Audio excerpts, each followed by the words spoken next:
Well, tomorrow will be the first day of fall. So we have, the tomatoes are slowing down. Everything in the garden is slowing down.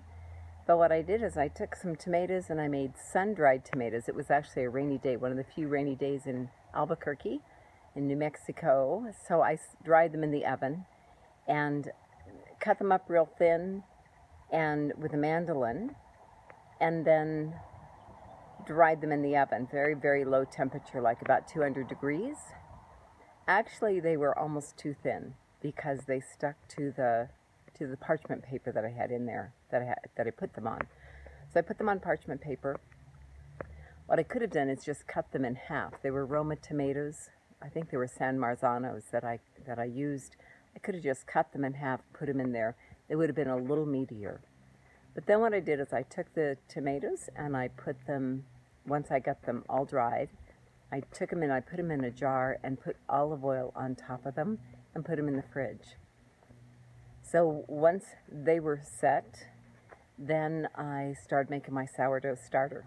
Sourdough starter is basically flour and water that you let sit out for 24 hours, and you take out some of the starter, add some more flour, add some more water. Do that for 5 days.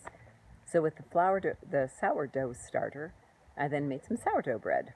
And the bread that I made, one of them I just did plain. The other one has the tomato, the sun-dried tomatoes and oil, which I patted off a lot of the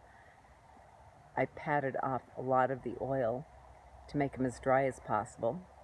Put some garlic in it, and then I have some rosemary growing, so I just took off some rosemary, cut them all up really, really small, put them in one of the dough balls once it was getting ready to proof, which means do the final rise. So put it in there, mix it all up, and this is what it looks like. So that's what I'm doing with my end of the season veggies. It's been so much fun this year, fermenting eggplant, fermenting eggs, fermenting all the different vegetables that I go, okay, what am I going to do with all these guys?